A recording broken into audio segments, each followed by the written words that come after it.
What's up, guys? Welcome back to Burn This Ship, the podcast that inspires entrepreneurs to go all in and connects them with the professionals that can help them do it. And today, our guest is John Sotomayor. That's correct. Love it. Got to really put the accent in there. That's right. And today, he is going to talk a little bit about his company that he created, Media Creations, and all the different hats that you wear because you do a lot of things. I was reading through your intake form and I was like, goodness, it's like so many hats.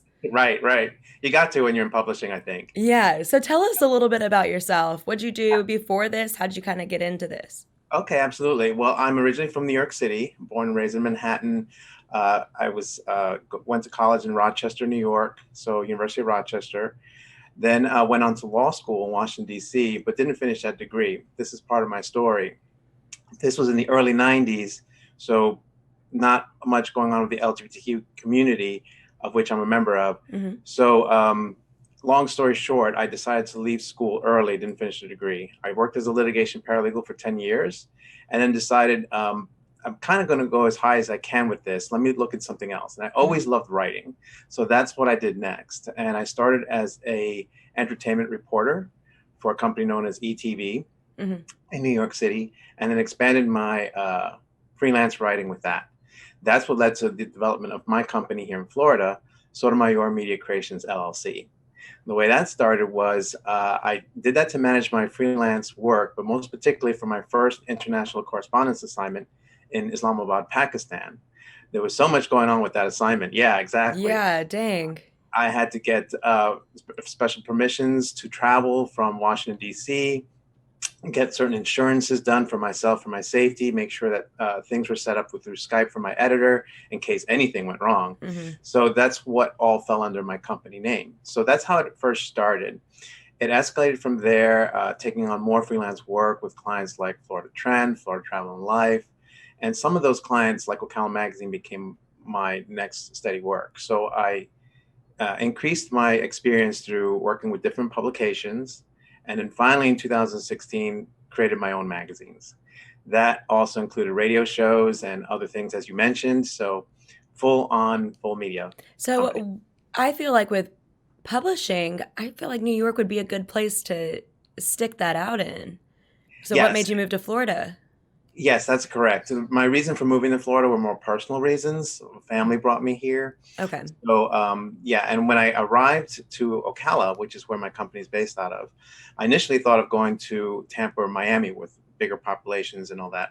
But without a journalism degree and learning on the job, and I loved Ocala. It's a great city to be here and grow as an entrepreneur, which is Mm-hmm. what we're talking about today. Yeah. Grow as a small business. It really made sense for me to stay in Ocala and grow from here. Okay. Yeah. So how do you manage? So tell us the names of your magazines. Absolutely. My first magazine that I created was Elevate Magazine. It's a faith-based publication and has done really well. It's won state and national awards, especially with the Associated Church Press, a national organization. From there, I developed Embrace. Embrace Magazine is my favorite. This is in my wheelhouse. It is a LGBTQ publication with the mission to unite LGBTQ and straight communities to live, work, play, and pray together. Mm-hmm. And our content is appealing to everyone. So again, this is my wheelhouse. It's where I feel most connected to, where I feel like I'm making a difference in the world. And that's where I would advise any entrepreneur, any small business to really find what you enjoy most and work with that. And that's where you're going to Yeah. find the most success. Yeah, and especially when you're making a difference the way that you are, I feel like your field is not, I mean, it's getting there to where it's more talked about and more accepted, but I still think that there's a lot of work that we That's, can do that's to get true. done. A So lot. that's interesting that you're the first person that I've talked to that writes faith-based Yes. and also intertwining the You're right. LGBTQ A lot of people community. find that as an interesting combination to go with. I was born and raised Roman Catholic Oh, to okay. two Hispanic parents. My Oh, well, father that makes immigrated sense. from Peru, my mother from Colombia. And so that was strongly instilled in me. Of course, I was born gay, Hmm. and then, embraced that part of my life as I was growing up as a teenager, and then came out officially to my friends and family at 24. I came out to the public in 2012 in my editor's note in Ocal's Dang, magazine at the time. cool. Yeah, the publisher said, "Hey, let's do a story. We're looking for something that a story fell through, and we were looking for a replacement." And she suggested a gay life story. Marion County has never been done before, and I thought about it. And I said, "Yeah, I do love that idea, but not as a filler story. We should Yeah. really develop it. Find the right audience." And she agreed. So she gave me the green light to move forward with that, and that's how I got started in that. When with the success of that story, I should add, Ocala, Marion County is still Central Florida, very conservative base here, considered Bible Belt. Yeah. So, it was somewhat of a risk, but it was so well received. Not one single negative comment in text, email, or anywhere else, phone calls, that we were surprised by that outcome. That's what kind of led me to decide if I'm ever going to start my own magazine, I want it to be an LGBTQ magazine. Yeah, that's awesome. And I do feel like that would be probably the biggest fear of anybody in the LGBTQ community in coming out is the backlash. Yes, And absolutely. that's awesome that you weren't received or you A- didn't receive any backlash. Absolutely, yes. Ocala has been very embracing community. It has led the way for other areas near here as well. So I feel very, very blessed with the outcome. Yeah, that's awesome. I absolutely love that you're intertwining your Yes. personal beliefs with your lifestyle. I wanted to add also that Embrace Magazine has made history. It is the first ever LGBTQ publication that was granted membership in the Associated Church Press, which was established in 1916. And then we made history again. That was done in November 2020. And then we made history again in April 2021 by becoming the first award-winning publication through their Best of Church Press Awards.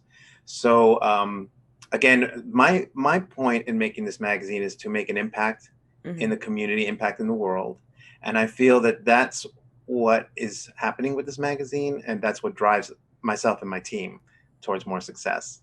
I love it.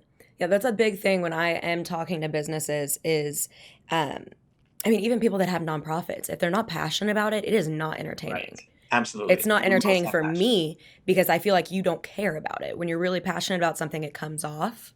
Yes. And if for our upcoming entrepreneurs is our audience, that should be a focus for them is what are you passionate about? Not what's going to make you the most money or what's Right. going to bring the most success and recognition. It's going to be what you actually care about.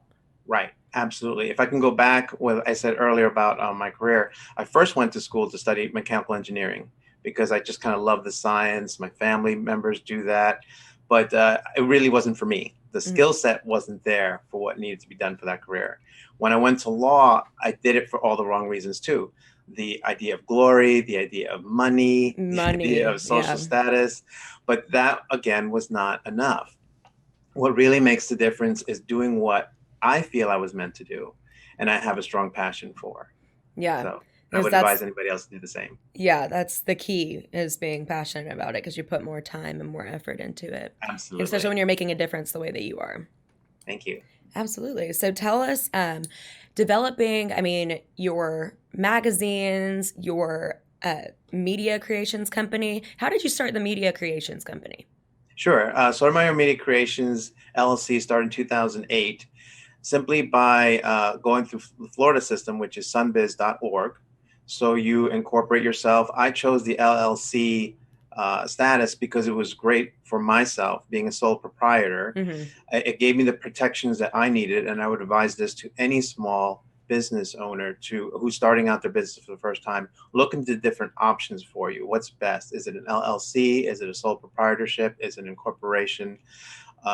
If you're going to start small, like I did, LLC is the best way to go. You can always change them later as you grow Hmm. and expand. Uh, what I did is I used my legal background to help create the templates for all my documents. And then I advise anyone, especially if they don't have that experience, to seek an expert to make sure that their documents are on point. So you're going to want an operations agreement. It's basically your business plan. And this is going to be important not only to serve as a guide for you, but also when you're looking for funding later. So banks are going to be looking at your business plan. They want to see Hmm. that you're showing a resource model, how you're going to make your income, what your plan is. how you're going to execute it, all that. So that's what I put in this business plan operations agreement. It's basically like a manual of how the business is going to work. And in addition to that, I created my own contracts. So I have vendor contracts, freelance, independent contractor agreements. All those have to match your industry, your field. So mine is publishing, of course, Mm. to make sure that these writer agreements have what we need in there in terms of safety. So what I mean by that is make sure that all the content they're providing is their own, genuine, not plagiarized from anybody else, and make sure that all the safeguards are there. So uh, when I started with small business, I made sure that we had all the things to protect ourselves: errors and omission statements, general liability for the executives. All that needs to be in place. And so that's how I started Sotomayor Media Creations. And again, it was to cover freelance work, but then evolve for the publication. So what I did for each publication is doing business as. And I would advise any small business who's doing that same thing, where they're going to do business with a name that they want to brand more than their parent business, to do the same so that you have protections there as well. And it's much easier, especially when you already have the filings in the system at somebiz.org. All I had to do is file a doing business as. The only additional requirement is that you publicize that announcement in a local newspaper to make it official for the state. Dang, you know a lot about this stuff. You're just spouting out things that I have never thought of. I I've done my homework. Yeah, definitely. That's awesome though. It's super informational for our audience. They can learn from you. What do you think is one of the biggest skills that you have learned with developing your magazines in your business? Absolutely. So I'm a big proponent of quality. Make sure that the quality is there. I always try to set the standard higher than what people would expect. So when I hired my team, and that's very important, is team development. Find people who share the same passion you do, particularly with the industry that you're working in. My designer, my photographer, they're not LGBTQ, although they are ally, but they're strongly passionate about media and their particular fields. So when I talk to my designer, and my designer now for Embrace is not the original designer. He had to step away for other clients, but he and I worked together previously with other media, other magazines, and the new guy who replaced him, also the same, long-term friends. And so we understand each other professionally and personally. So when developing the team, make sure that they have the passion, the skills, and with the designer, I told him, when you're designing the magazine, design it for other designers, to impress other designers. If you're operating at that level, the public is going to have a standard here, and the other designers up here. So you're always going to wow everyone beneath if you're wowing the highest in the area. And so that's something that I would definitely encourage small business entrepreneurs when they're developing whatever the product is. If it's a magazine or a publication, do it that way. And make sure that it's high quality before you put it out. High quality, yes, absolutely. There's a lot of things you need to check. So have a strong copy editor, have a strong proofreader, make sure everything's there. For any entrepreneur looking to do a magazine, in your masthead, make sure that you have all the credentials and safeguards posted there so it's understood. And there are templates for that as well, to make sure that you're notifying the public all the safeguards within the law. So, how does your quality mindset work in such a quantity world? Yes, good question. I believe if you set the product uh, to a high standard and well advanced, people are going to gravitate to it. And that's what happened with Embrace. A lot of people thought, okay, John, you're starting a startup magazine. It's probably going to be very simple design, um, probably quick content. But what I devised was a magazine that looks like it's been in the market for 10, 15, even 20 years already, you know? So right away, the wow factor is there. And then people share the content, especially when it's appealing to everyone. And definitely it showed in my case, because within its first year, the Florida Press Club awarded our magazine with 15 awards in writing, design, photography, and illustration. It And that was was the the most first awarded year? magazine. Thank you so much. It was the most awarded magazine in Florida in 2020. And then recently, the Florida Magazine Association is granted as 21 awards. And this is the pinnacle of all magazine associations for us here in Florida. And to be honored that way shows that the industry is saying, yes, John, you have a quality product. 21 awards is in writing, design, photography, and most important, the overall categories. We're the only magazine to get all four best overalls: digital innovation, writing, design, and main magazine. And that's not only that. The judges choose the magazine of the year based on those categories alone. So there's a good chance we'll probably get magazine of the year, or at least be considered for it. So how does that trickle down? When I attend the Florida Magazine Conference this weekend for the awards, every publisher in the state's going to be there. They're going to take notice. They're going to say, wow, this magazine is a strong contender. One thing that I would advise any small business and entrepreneur is find collaborations, find people to network with to help your business grow. It could be within the same industry or an affiliated industry. So I'm right now shopping with other publications to collaborate together. What do I mean by that? There are LGBTQ newspapers without a magazine component that would benefit from working with a magazine like mine. Their competitors have both in-house. So by doing that collaboration, it would help my magazine grow quicker, reaching the circulation base that those newspapers have.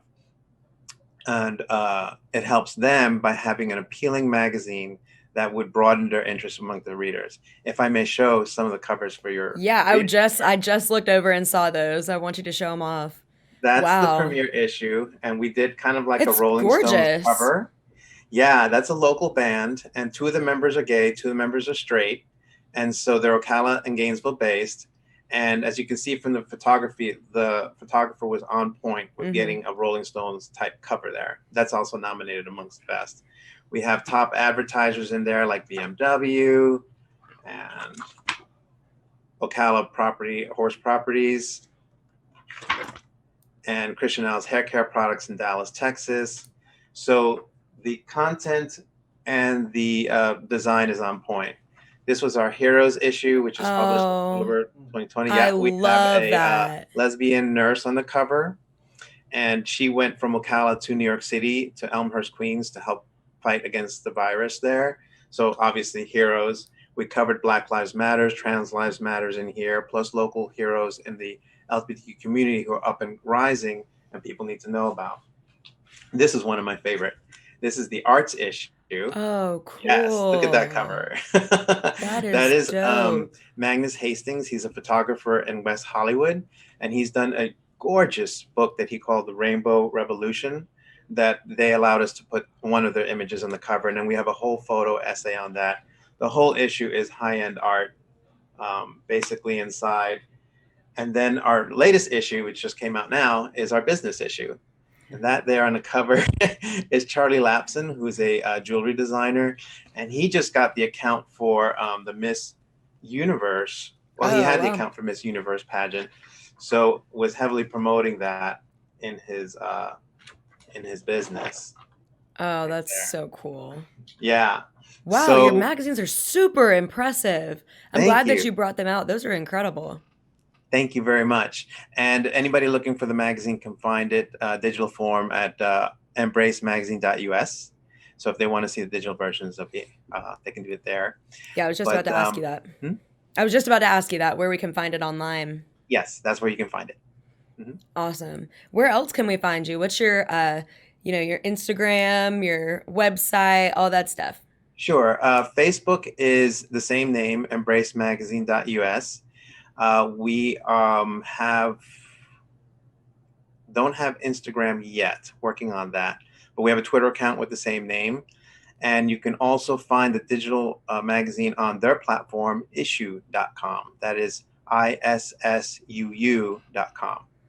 Great. Yeah, because I definitely want to read some of your magazines. That's something that I am passionate as well, or Yes, passionate within that community as well. So I yes, definitely want to read about that. And just, I'd like that it's from uh, other people's perspective so we get like a better grasp inside of it.